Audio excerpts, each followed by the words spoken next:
Hi, PerspectiveWeather.com meteorologist Paul Dorian here on Thursday, January 7th. A very interesting weather pattern continues to unfold for the central and eastern part of the nation. Very likely that increasingly colder air masses make their way into the mid-Atlantic region, the northeast U.S. as we get into the middle and latter parts of the month of January. This temperature pattern change partly as a result of stratospheric warming event that we've been talking about for many days now that has been unfolding over the past several weeks. In addition, the teleconnection indices trend continues to be more favorable for a colder and stormy weather pattern for the northeastern part of the nation, specifically the AO, Arctic Oscillation, and NAO, North Atlantic Oscillation, have been and will remain in negative territory, which is correlated with high latitude blocking setup over places like Greenland and northeastern Canada, and that in turn allows for the transport of cold air masses into the central and eastern U.S. from way up in Canada. And we'll see in a moment here. One thing I want to point out, we could even have some cross-polar flow, basically flow in the upper part of the atmosphere that comes across from the other side of the North Pole into the North American side of the North Pole later this month. That could bring some very, very cold air towards the U.S., maybe from places like Siberia. They've been experiencing some extreme cold over in Europe and in Asia. We have a posting right now on the homepage of PerspectiveWeather.com where I list a few examples. Spain, just yesterday morning, experienced their coldest temperature ever, about minus 35 degrees, minus 35 degrees in Spain. Unofficial right now, but appears to be the coldest temperature ever recorded in Spain. Japan, China have had some extreme cold, some of the coldest temperatures in years, for example, in Beijing. And some of that cold air, certainly in a modified form, but some of that cold air could eventually make its way across the North Pole into North America, all leading to a cold, cold outlook for the middle and latter part of January in the northeastern part of the nation. Let's start off with the 500 millibar height anomaly maps here. This is from the ensemble run of the GFS at 6Z last night. And a couple things I want to point out as we get into the middle part of January. This is where we begin right now. Kind of look at all these lines up here across western Canada and northwestern Canada specifically, kind of all over, kind of a jumbled scene here. And that is in fact what is the current situation, kind of a mixed pattern here. But watch what happens as we go through the next week or so. We'll kind of quickly go through this. And again, there's some interesting things I want to point out. Notice some oranges starting to really pop up here across the western part of Canada. This is over the upcoming weekend. Continue to move forward here and continue to see orange. That's above normal heights, tending to be associated with higher pressure than normal.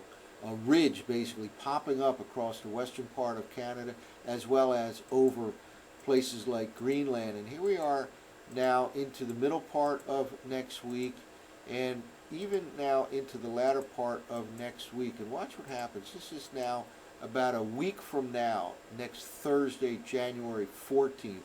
And just want to point out here, this is very interesting how typically winds can kind of blow parallel to these lines here of heights, equal heights here, but you have basically a high pressure ridge aloft sitting right in this region right here. Now, look at this ridging right in this region here across western U.S., western Canada. A week from now, this is really the beginning time of that cold, cold weather pattern shaping up for the central and eastern U.S. And you can imagine this North Pole is right in this region right here. Winds flow clockwise around these highs.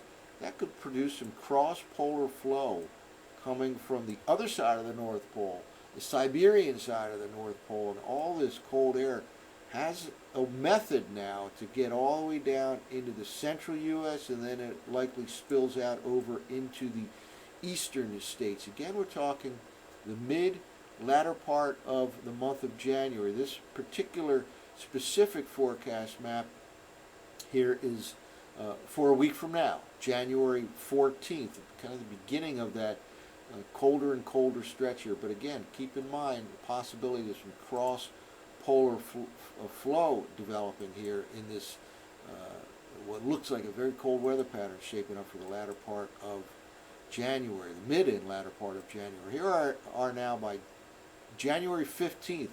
All this is high latitude blocking. Again, this is kind of been indicated by those teleconnection indices.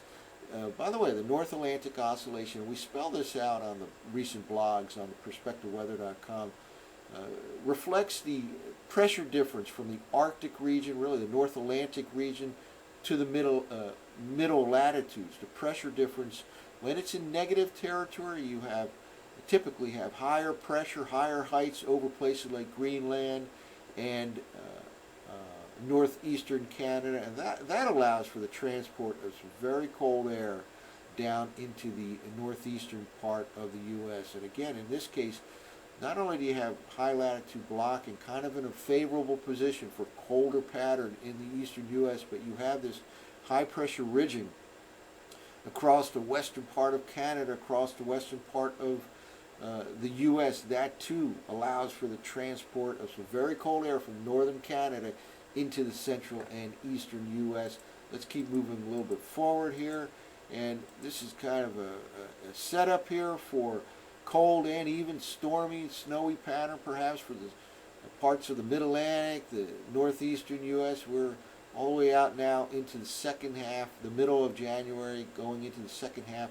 Upper level trough sitting over the eastern U.S., high latitude blocking over Greenland, over the North Pole region, upper level ridging across the western part of Canada and the U.S. And this, by the way, right here, I mean, this is kind of your classic negative NAO situation setting up right here, and negative AO when you see these kind of heights across the Arctic region here. And again, a very important upper level ridge setting up here, and that flow will evolve like this.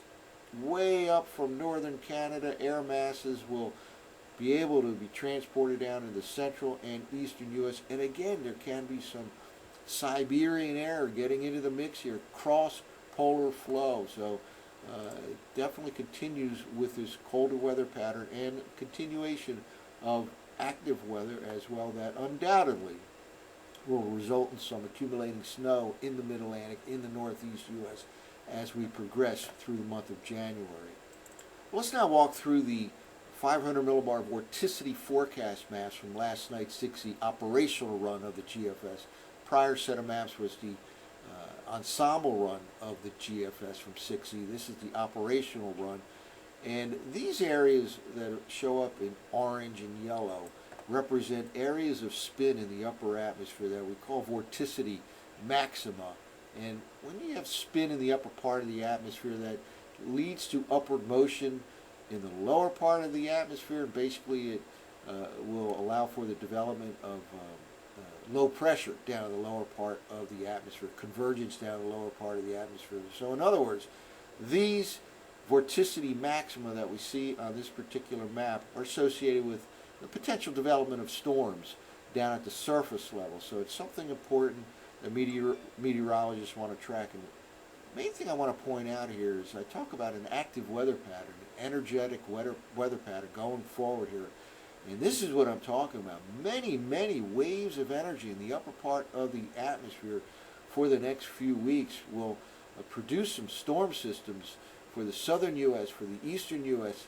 Not guaranteed that the mid-Atlantic region gets hit by snow from any one of these storms, but we'll have to take each storm individually, one at a time, and deal with it. There's a good threat of snow, I think, next Tuesday, for example, in the mid-Atlantic region, maybe the northeast U.S. This week's storm threat, late tomorrow into tomorrow night, looks like it stays south of the I-95 corridor region from D.C. to Philadelphia to New York City, but really impacts the southern Appalachians, let's say from northeastern Georgia to southwestern Virginia, places like Asheville, North Carolina, maybe up to Roanoke, Virginia can get in on some accumulating snow from this initial threat later tomorrow night. But watch out in the Mid-Atlantic region for next Tuesday. It's something we'll monitor. But let's just look at all these waves of energy as we move forward here. By the way, not only do we have waves of energy, multiple, let's just look at this kind of a train of energy, but not only do we have this in the southern stream, we have these waves of energy in the northern stream. Here's like an example here. Now we're going into the Sunday time frame. Look at a wave of energy up here, wave of energy here, another one here, another one here. So the northern branch in the jet stream is active. The southern branch is active. Very difficult for the computer forecast models to get a handle on all these waves of energy. So really won't be able to fine-tune forecast probably until just a couple of days ahead of time here, ahead of event time here. The interaction between these northern waves and southern waves really dictate things like storm track and storm intensity. So let's keep moving forward here. And here we are now progressing into the early part of next week. That initial storm system impacts southwestern Virginia late tomorrow night, all the way down to northeastern Georgia, right in this region right here, basically the southern Appalachians. But here comes the next system to watch. This is the forecast map for next Monday morning. Now this too will take kind of a southern track, come out of the southeastern states and head towards the Mid-Atlantic region. Weather comes up this far into places like D.C., Philadelphia, New York City, still uncertain, but certainly a better chance than the late week system that we'll be dealing with later tomorrow into tomorrow night. I think it's a pretty good chance. Matter of fact, precipitation arrives in D.C., Philadelphia, maybe even New York City, Tuesday night time frame. Whether it's all snow, still too early for the details, but this is that next system that we'll monitor right through the upcoming weekend. And again, the interaction with the northern wave will dictate the final storm track and final storm intensity. And look at the upstream here, more energy, very energetic pattern here going forward. Well, let's now take a look at the 850 millibar temperature anomaly forecast maps from the 6Z run of the operational GFS. And again, we've been kind of moderately cold in the Mid-Atlantic region, colder than normal across the south, warmer than normal throughout Canada over these recent days here and going forward. But we'll just move quickly through here into the middle part of the month and watch the reflection of those changes with the height pattern aloft to the temperature change. And again, a very, very cold outlook coming for the middle and latter part of January into the central and eastern U.S. And here we go, a week from tomorrow, the end of next week, is kind of the beginning of the colder weather for the mid-Atlantic northeast U.S., the more sustained period of cold weather for the mid-Atlantic northeast U.S. Certainly we'll have moderately cold weather up until then. And look at this, we get this one cold air outbreak pushing in from the Great Lakes into the eastern U.S. That will be quickly followed by another cold air outbreak. Now we're all the way into the third week of January, January 19th time frame. This is some very cold air. And let me point out here that statistically speaking, the coldest time of the year for places like D.C., Philadelphia, New York City is late January, roughly. So when you have colder than normal air masses during the latter part of January, you can have some significant cold in terms of the actual air temperature. So colder than normal at the statistically coldest time of the year can result in some real cold weather, and throw in some snow cover, decent possibility, and watch out, you can have some real cold weather here. This is very impressive cold here for January 20th time frame, and that is followed right on its heels by yet another outbreak of cold air, Arctic air, maybe even Siberian air getting involved in this during the latter part of January. Well, let's kind of quickly walk through the surface forecast maps of this long video discussion, but again, a very interesting weather pattern unfolding. Here we are, the operational run of the GFS. Now here's the storm system for Friday.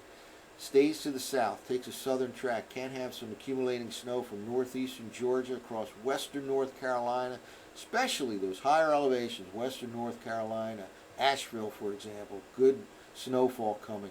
Maybe up to Roanoke, Virginia, but again, it looks like the D.C., Philadelphia corridor will be spared from this first threat late tomorrow night. Stays just to the south and east. It then continues on a northeasterly track out over the western Atlantic Ocean. Then we'll start looking upstream again, and here we go by Sunday afternoon.